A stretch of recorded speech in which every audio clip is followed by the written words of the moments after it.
जितनी अच्छे मूल्यों के लिए अभिलाषा जागेगी, उतने ही बुरे मूल्य दिखाई देने लगेंगे।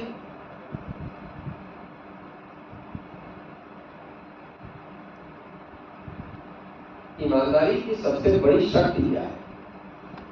कोई एक व्यक्ति, ईमानदार जो व्यक्ति है, बहुत बार हो सकता है कि रुक पाए, हो सकता है कि घर वाले ही कहें कि क्या किया, हो सकता है कि हमारे जीवन के जो स्वप्न हो किसी समय में पराभूत होते दिखे।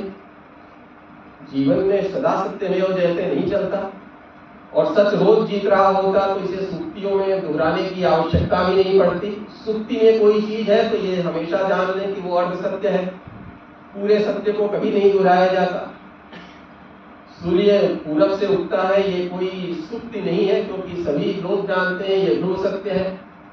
पानी 100 डिग्री पर भाप बनता है, इसे सुक्ति के रूप में दोहराने की आवश्यकता नहीं है, क्योंकि वो ध्रुव सत्य है, उसे बदला ही नहीं जा सकता।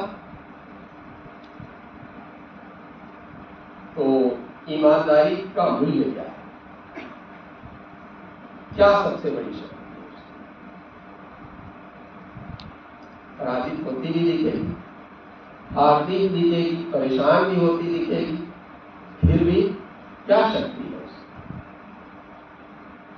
संसार में जितने भी मानवीय मूल्य हैं, मानवीय मूल्य अपने आप में, जिन्हें मानव अपने मूल्य के लिए, जीवन के मूल्यों के लिए सोचकर चलता है, उन सारे मूल्यों के भीतर एक प्रकार की सब्जेक्टिविटी है। ये पूरी तरह से उसका विज्ञान नहीं बनाया जा सकता। मैं आज नीले रंग की शर्ट पहन के आया हूं तो इसके लिए मैं तर्क दे दूं कि ये अमुक रूप में ठीक है, अमुक रूप में नहीं है। अब यही व्यक्ति को हो सकता है नीला रंग पसंद ना आए, हो सकता है कि कोई धार्मिक बोध से ही कहे कि ये रंग प्रिय है, ये रंग अप्रिय है। व्यक्तिगत चीजें भी हो सकती हैं, मैं एक व्यंजन खाऊं कल दूसरे को किसी को प्रिय न हो। तो मानव के जितने मूल्य हैं वे सारे ही कभी भी एक वस्तुनिष्ठ नहीं हो पाते। किसी को कोई चीज सुंदर लग सकती है, किसी को असुंदर, किसी को कोई चीज रुचिकर लग सकती है, किसी को अरुचिकर, लेकिन ईमानदारी इनमें सर्वाधिक वस्तुनिष्ठ। नैतिकता की वस्तुनिष्ठता इस बात में छिपी है कि सब लोग झूठ बोलने लगे, संसार नहीं चलेगा। सब लोग सच बोले, संसार आराम से चलेगा। सब लोग हिंसक हो जाएं, समाज नहीं चलेगा। सब लोग अहिंसक हो जाएं, समाज आराम से चलेगा। सब लोग स्वार्थी हो जाएं, समाज नहीं चलेगा। सब लोग परमार्थी या परार्थी हो जाएं, समाज बिल्कुल आसानी से चलेगा।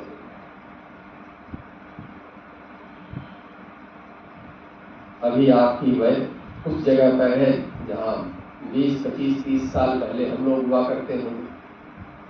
सब अपने स्वप्न लेकर आते हैं, चाहते हैं दुनिया बदल दें और दुनिया के साथ हम ही बदलते चले जाते हैं। समय के साथ ऊर्जा बची भी रह जाए तो उत्साह क्षीण हो जाता है।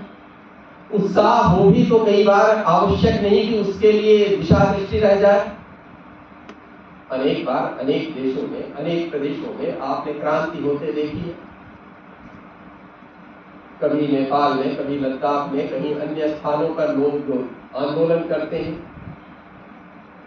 वे अधिकार के लिए हो सकते हैं, लेकिन परिवर्तन कितनी बार बड़ा परिवर्तन लेकर आता है। एक राम मनोहर लोहिया विचारक थे, वो कहा करते थे कि क्रांतिकारी सब कुछ ठीक करते हैं, बस एक बात है कि लोगों की पीठ से उतरना भूल जाते हैं। दरअसल संसार को बदलने केवल ऊर्जा की ही नहीं, दिशा दृष्टि की भी आवश्यकता है।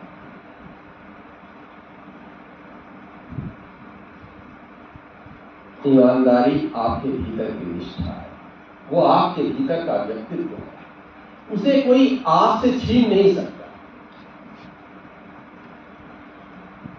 लेकिन प्रभाव पड़ता है। कई बार जिन लोगों के स्थानांतरण होते रहते हैं वो देखते हैं कि वे जो लोग बहुत निष्ठावान हैं और उन्हें किनारे पर कर दिया गया, और अनिष्ठावान जो लोग हैं वो केंद्र में पहुंच गए। ये संसार है जहां मुलम्मा सोने से ज्यादा चमकेगा। लेकिन एक प्रश्न उठाना चाहिए कि इस संसार में सत्यनिष्ठा विफल क्यों? जीवन अनेक कारणों का योग है। प्रशासन अनेक संभावनाओं को जोड़कर चलता है। ये प्रश्न उठा के चलिए कि अगर कोई व्यक्ति अनैतिक है फिर भी वो सफल क्यों हो रहा है? हो सकता है वो काम करने जानता, हो सकता है मानव प्रबंधन जानता हो सकता है कि वो बेहतर वाक्पटुता जानता हो। हम सत्य को हमेशा एक ही आयाम से, एक ही दृष्टि से, जिस दिन दूसरी दृष्टि से देखेंगे उसी का दूसरा पक्ष है सत्य अनुसंधान, सत्यानुसंधान, इनोवेशन, किसी चीज को बदलने की काबिलियत। कोई भी भ्रष्टाचार किसी भी जगह पर जड़ बना पाता है, स्थान बना पाता है, तो इसका सीधा सा अर्थ है कि वहां कोई एक ऐसा अंतराल है, कोई एक ऐसा गैप है जहां अंधकार है, जहां प्रकाश की किरण नहीं पहुंच पाई है, जहां जोड़ने के लिए जो तार होने चाहिए थे उन पर हमने ठीक ढंग से रफू नहीं किया, ठीक ढंग से उससे कशीदे से भरा नहीं। कोई भी घटना ले लीजिए, अभी कहीं पर सुना होगा आपने कि किसी एसडीएम के रीडर कुछ रिश्वत लेते पकड़े गए। कहीं पढ़ा होगा कि कहीं कोई पटवारी के लिए कोई कुछ लाख रुपए की रिश्वत मांगते हुए पकड़ा गया कि वो जमाबंदी में नामांतरण खोलने के लिए राशि मांग रहा था। ये बातें सारी सेवाओं के लिए हो सकती है। तो प्रश्न उठता है कि इतना मानवीय विवेक की, इतने मानव की बुद्धि लगाने की आवश्यकता है।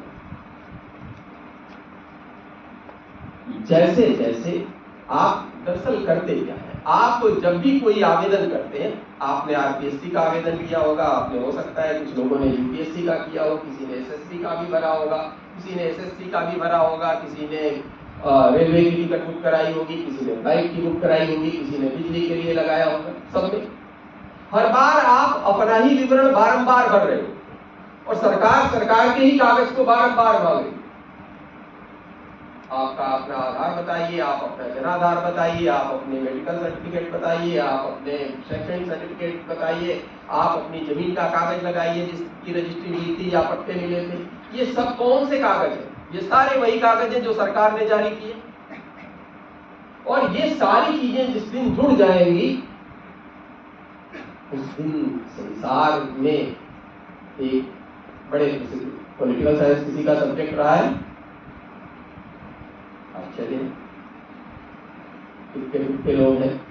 मैंने जितना अपने स्तर पर देखा था कि राजस्थान में जो लोग कला संकाय या ह्यूमैनिटीज लेते हैं उनमें से तो 1/3 से ज्यादा पॉलिटिकल साइंस लेते हैं।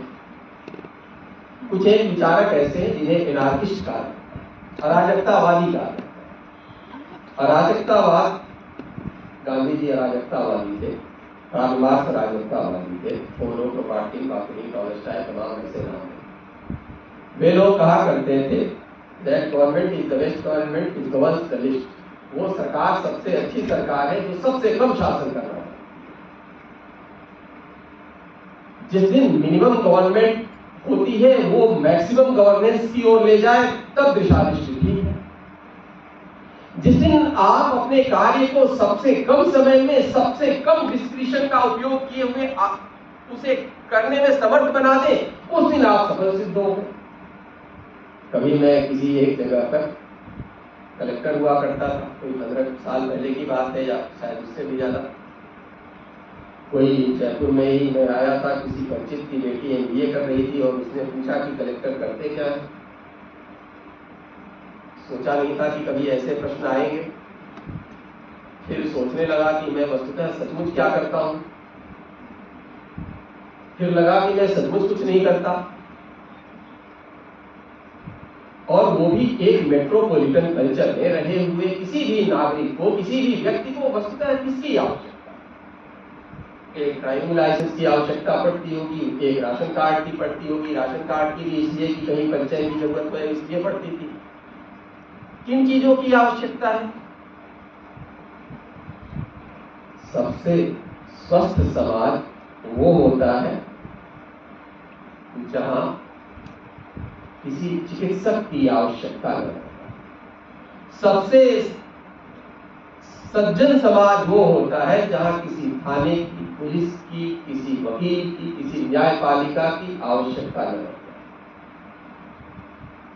कि सबसे धार्मिक और आध्यात्मिक समाज वो होता है जहां किसी धर्म के प्रसिद्ध वाचकों, प्रवचनकर्ताओं, साधुओं, संतों की आवश्यकता ही न रहे। ऐसे ही सर्वाधिक समर्थ और स्वावलंबी समाज वो होता है जहां प्रशासकों की आवश्यकता ही समाप्त हो। हमारे अदृश्य हो जाने में ही हमारी सफलता नहीं। जितने हम दृश्य होंगे, आपने कभी गौर से देखा है अधिकांश फिल्मों में एक खास कालखंड तक नायक पुलिस इंस्पेक्टर होता है। जितनी छोटी मोटी मेरी स्मृति है, आईपीएस को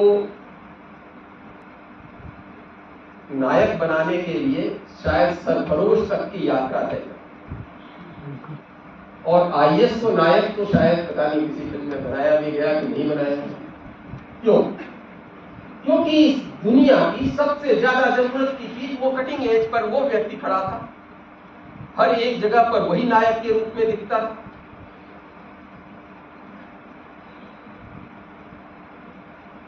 आप और ऐसा नहीं, ये